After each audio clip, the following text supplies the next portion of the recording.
Hello students, hope you all are fine. Dear students, we are doing chapter 10 angles. In our previous video, part 1 of angle, we have discussed about many concept of angles like type of angle, construction of angle by using protractor, how we can write the name of the angle in different ways. And today we will also learn some more concepts about angles. So here you can see the figure of angle along with some point. Let me discuss about these.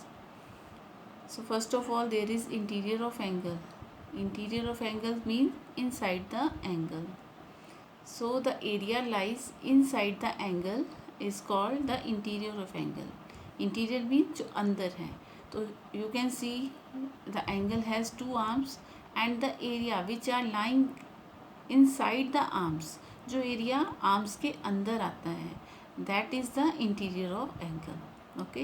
And exterior of angle, the area lying outside the angle, that is exterior of angle.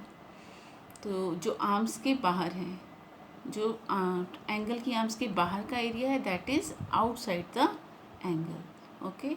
And angular region, what is angular region? And you can see some points are lying inside the angle and some points are lying outside the angle, but here are some points which are lying on the angle, जो angle की boundary के ऊपर भी लाई करते हैं. तो अब वो तो ना अंदर कंसीडर होते हैं ना ही बाहर, वो ना इंटीरियर में है ना एक्सटीरियर में है. तो वो कौन से पॉइंट होंगे, वो कहाँ लाई करते हैं? That point lies in angular region. Not only that point in angular region considered, but also the point lies inside the angle is also are also considered as angular region. So we can say that the area lies inside the angle along with the boundary of the angle is called angular region. So let we discuss about the point lying here. You can see point B and A and T are lying inside the angle, so these points are called the point lying interior of angle. And point M, Q, P and C are lying outside the angle, so these points are called lying in the exterior of angle. In angular region, so which are the point lying in angular region? R, D, L. Not only R, D, L, also B, N, A and T. Okay. तो angular reason में आपने confuse नहीं होना है. Angular reason में आप boundary के ऊपर जो पॉइंट लाई कर रहे हैं उनको भी लेंगे और जो एंगल के अंदर हैं उनको भी आप लेंगे. बट अब जब आपको इंटीरियर की बात की जाएगी तब आपने सिर्फ जो अंदर वाले पॉइंट्स होंगे उनको ही लेना है. क्लियर? तो नेक्स्ट वर्कशीट 1 सॉल्व करते हैं. वर्कशीट 1 जो है वो जो हमने डिस्कस किए थे प्रीवियस वीडियो में कंसेप्ट उस पर बेस्ड है, और बाकी जो आज हमने इंटीरियर एक्सटीरियर का कंसेप्ट किया है उस पर भी बेस्ड है. ठीक है. So first question of worksheet 1 is name the following angle. So here is the concept of naming the angle. तो आपको एंगल के नेम किस वे से लिखने हैं? तो here name of the angle is angle Y X Z. ये हमने डिस्कस किया था कैसे लिखना है आपको. तो वो डिपेंड करता है कि एंगल के जो पॉइंट है वो किस तरह से लिए गए हैं. तो यहाँ एंगल पर 3 पॉइंट्स लिए गए हैं, तो आप इसको 3 लेटर से ही नेम देंगे. और वाई एक्स जेड लेंगे या जेड वाई एक्स लेंगे, उसके लिए हमने डिस्कस किया था while writing the name of the angle we should write vertex in the middle. हमने वर्टेक्स को मिडल में लेना है, तो it will be angle Y X Z. Okay. आप इसको वाई एक्स जेड लिख सकते हैं, जेड एक्स वाई लिख सकते हैं, बट अगर आप बोलें कि आप जेड वाई एक्स लिखिए दैट विल बी रॉन्ग, क्योंकि वर्टेक्स कहाँ होने चाहिए? वो सेंटर में होना चाहिए. In next figure there is number written inside the angle, और कोई लेटर नहीं है, बस एक नंबर है, तो हम इसका नेम नंबर से लिखेंगे angle 5. Okay. Here P is written at the vertex, so its name is angle P. और यहाँ A लिखा है inside the angle at the vertex, so its name is angle A. And here again 3 letters are here, P, Q and R. So which one is the vertex? Vertex is the point where two rays meet. Okay, that point is called vertex, common end point of the two rays, that is P. अब P को हमें centre में लेना है, Q R किसी भी side पर आ सकती हैं, तो angle Q P R. You can also write it as R P Q. Now in next figure again there is number, so we will write it as angle 3. ठीक है. Our next question is draw angle as per their type. In question number 1 we have done the concept of naming the angle, name of the angle, but now we will understand the concept of type of angle. Name और type में क्या difference है. Name लिखने के लिए हम angle के ऊपर जो पॉइंट लाइज करते हैं उनका यूज़ करते हैं, और अगर हमें टाइप देखनी है तो टाइप जो हमने डिस्कस की है कल, acute, obtuse, zero, right, different types of angle. ठीक है. तो first here is angle LMN. You have to draw angle as per their type. Angle LMN reflex angle. तो यहाँ पर आपको रिफ्लेक्स एंगल बनाना है. तो what is reflex angle? Angle which is greater than 180 but less than 360. But यहाँ पर आपको बस उसकी टाइप मेंशन की है, मेज़र नहीं किया है. तो आप कोई भी एंगल बनाइए और उसको एज अ रिफ्लेक्स शो करिए. ठीक है. तो मैंने यहाँ पर एक एंगल बनाया है, ये 180 से ग्रेटर होते हैं इसलिए डाउन की तरफ इसकी रेज आ रही है. ओके. तो इसका जो कर्व है वो बाहर लाई करेगा. अब इसी चीज़ का आपने ध्यान रखना है कि इसी एंगल को अगर मैं इसी पोजीशन में बनाऊं और इसका कर्व अंदर हो तो दैट इज़ नॉट रिफ्लेक्स, वो रिफ्लेक्स नहीं है. अगर कर्व इंटीरियर में होता है तो वो एक्यूट या ऑब्ट्यूज हो सकता है, बट अगर कर्व एक्सटीरियर में लाई करेगा तो वो रिफ्लेक्स एंगल होगा. ठीक है. तो ये हमने इसको ड्रॉ किया है. स्केल और पेंसिल से ही आप सिंपल इसको ड्रॉ कर सकते हैं. प्रोटेक्टर की ज़रूरत नहीं है क्योंकि हमें कोई पर्टिकुलर मेज़र का एंगल नहीं ड्रॉ करना है यहाँ पर. ठीक है. Now about LMN naming. Name कैसे लिखना है इसका? अब देखिए LMN again M is vertex, centre वाला जो लेटर होगा वही वर्टेक्स होगा, तो आपने M को वर्टेक्स पे लिखना है और L और N किसी भी आप साइड पे लिख सकते हैं, LMN. Similarly angle Y obtuse angle, तो ऑब्ट्यूज एंगल से भी आप फैमिलियर हैं. ऑब्ट्यूज एंगल कौन सा है? Greater than 90 degree. तो यहाँ 90 है और 90 से बाहर की तरफ आपने आर्म ली है तो वो ऑब्ट्यूज एंगल है. ओके. और इसका नेम Y है तो write Y at the vertex. Vertex पे आपको Y लिखना है. Now complete angle.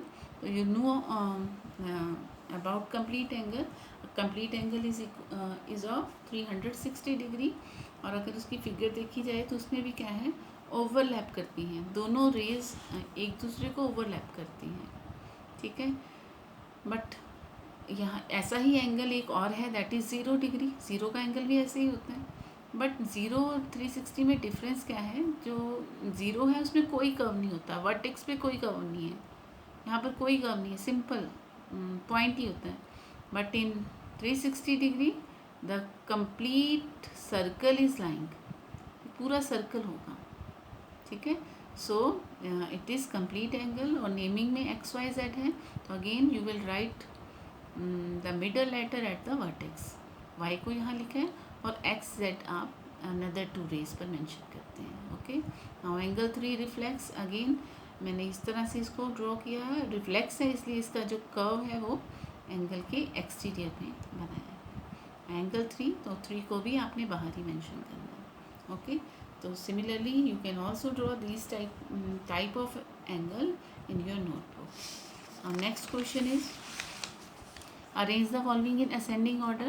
You know about ascending order, smaller to greater. So you can you know that the first angle on the protector, that is 0 degree. So after 0 there is acute. So in ascending order first we will write 0 degree. 0 degree से greater कौन सा है? That is acute angle. After acute angle there is right angle, acute के बाद 90 degree का angle आता है right, अब जो 90 से ग्रेटर है दैट इज ऑब्ट्यूज, फिर ऑब्ट्यूज के बाद आपका स्ट्रेट एंगल 180 का एंगल, स्ट्रेट एंगल, और स्ट्रेट के बाद आपके रिफ्लेक्स एंगल आ जाते हैं, reflex is of 6 number, and after that complete angle 360 degree. Total 7 types हैं हमारे पास एंगल के। Now look at the figure and answer the following. यहाँ आपको ये फिगर दी है, सिमिलरली ये सेम फिगर वैसे ही है जैसे हमने फर्स्ट इंटीरियर एक्सटीरियर के कॉन्सेप्ट को समझा है। तो point in the interior of angle L M N, तो एंगल एल एम एन के इंटीरियर में कौन से पॉइंट हैं, Y B and C, Y B and C. Next is point lies in angular region of L M N, तो angular region means जो boundary के ऊपर हैं और जो अंदर भी हैं वो सभी पॉइंट्स एंगुलर रीजन में आते हैं, ठीक है। तो ये L M N and also Y B C. Okay, now point lies in the exterior of L M N, तो एक्सटीरियर मीन्स जो बाहर है, तो पॉइंट को देखना, अपने नेम्स को नहीं देखना। तो ये ब्लैक कलर से पॉइंट मार्क किए हैं, point A x and P, ठीक है। A, X and P lies exterior of angle LMN. Okay. Now next question 5th is write another name for following angle. तो यहाँ आपको एक फिगर दी गई है और आपने क्या करना है, इसमें एंगल्स को उसके अनदर नेम से लिखना है। First of all there is angle 1, तो angle 1 is equal to angle 1 का और कौन सा नेम लिख सकते हैं, अनदर नेम। एंगल 1 आप देखिए एंगल 1 कौन से वर्टेक्स पर है, बी वर्टेक्स पर है, ठीक है। बट बी वर्टेक्स पर एक ही एंगल नहीं है, देयर आर 2 एंगल्स, ये भी है और ये भी है, और ऑल्सो एक पूरा कंप्लीट भी है ये। तो बी एंगल 1 का अनदर नेम लिखने के लिए हम वर्टेक्स को मिड में रखेंगे और फिर इसकी दोनों रेज देखेंगे कहाँ जा रही हैं, बी से एक ए की तरफ आ रही है और बी से एक जी की तरफ आ रही है, ठीक है। ये एंगल 1 है। कर्व को देखिए, कर्व के एंड पॉइंट एक यहाँ है और एक यहाँ है, तो ये बी ए और बी जी, बी ए और बी जी, और कॉमन कौन सा है, बी वर्टेक्स है ना, एंगल कौन सा होगा, A B G, angle A B G. Okay, now angle A F G, A F G का अनदर नेम लिखने के लिए आप अगेन कहाँ जाएंगे, वर्टेक्स पे जाएंगे। वर्टेक्स कौन सा है, एफ, तो एफ पॉइंट ये लाई कर रहा है, तो एफ पर कौन सा एंगल बन रहा है यहाँ पर, एंगल 4। नंबर में दिया है तो उसको लेटर में लिखिए, लेटर में दिया है तो अनदर वे उसका नंबर में लिख दीजिए, ठीक है। तो एंगल 4। नाउ एंगल 2, एंगल 2, अब यहाँ पर हम वर्टेक्स क्या है, एक ही ई वर्टेक्स पर है और इसको हम एंगल ई भी लिख सकते हैं या फिर 3 लेटर से। अगेन ई वर्टेक्स ई है और यहाँ से कौन कौन सी रे जा रही है, एक जी तक जा रही है और एक टी तक, तो angle G E D, G E D. Okay, now angle 5 is equal to angle 5,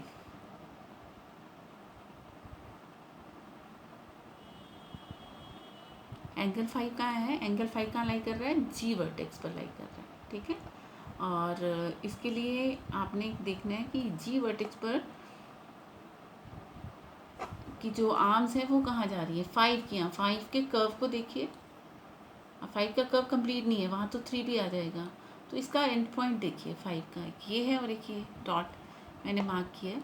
उसके बाद देखिए ये कर्व कहाँ तक जा रहा है, जी से ये ई की तरफ जा रहा है और फिर ये यहीं पर ख़त्म होके यहाँ से डी की तरफ जा रहा है, तो ये जो इतना एंगल है दैट इज़ एंगल 5, और इसका अनदर नेम क्या होगा, angle D G E, angle D G E, D G and E.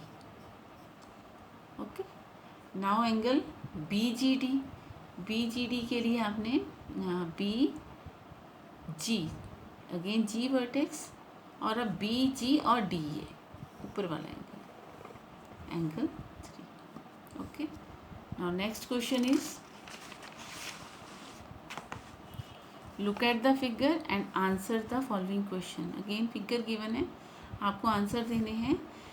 Is the point P in the exterior of R O S, तो पॉइंट P एक्सटीरियर में है, ROS ये angle है आपका, और P कहाँ लाई कर रहा है, P एक्सटीरियर में है। Yes, now is the point R in the interior of SOR।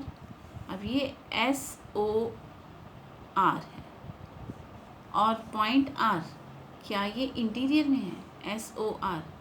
No, ये कहाँ लाई कर रहा है, ये एंगुलर रीजन के रीजन में आता है, क्योंकि ये बाउंड्री के ऊपर लाई कर रहा है। Answer is no.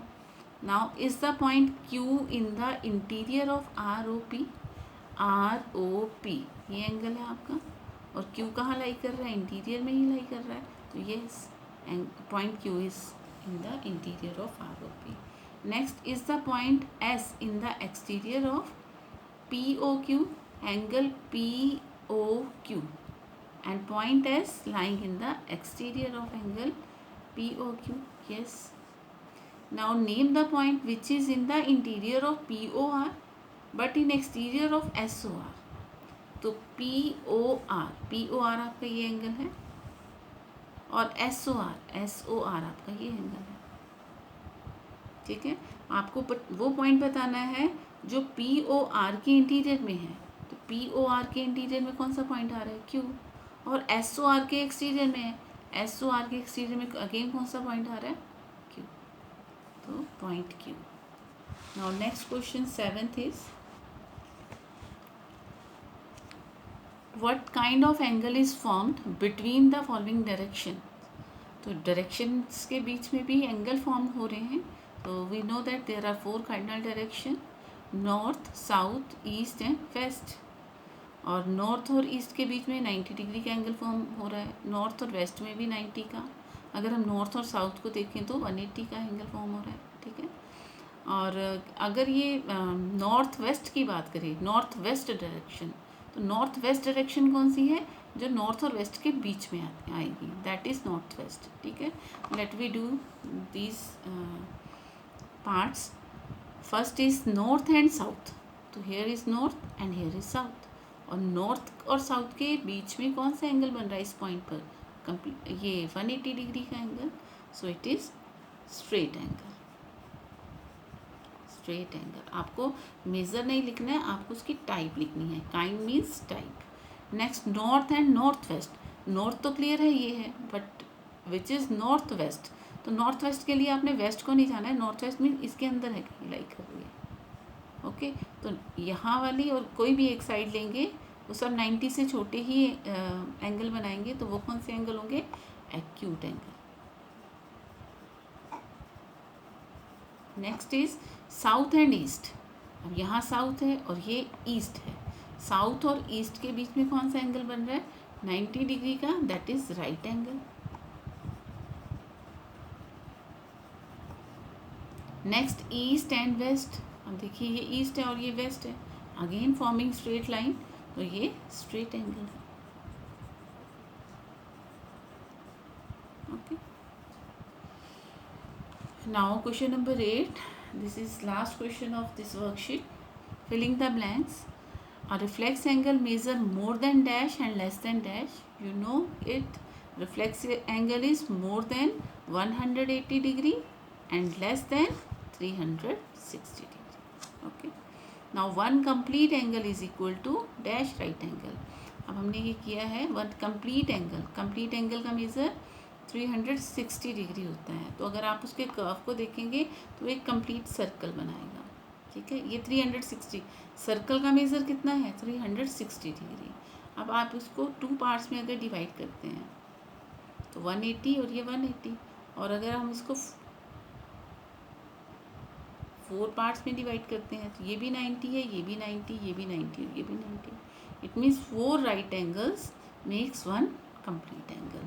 4 right angles makes 1 complete angle. Next is the minute hand turns through dash degree from the digit 2 to 11। अब ये क्लॉक की बात की गई है कि क्लॉक में जब मिनट हैंड 2 से 11 तक मूव करेगा तो वो कितने डिग्री का एंगल बनाएगा। ठीक है, तो यहाँ क्लॉक के थ्रू इसको समझते हैं।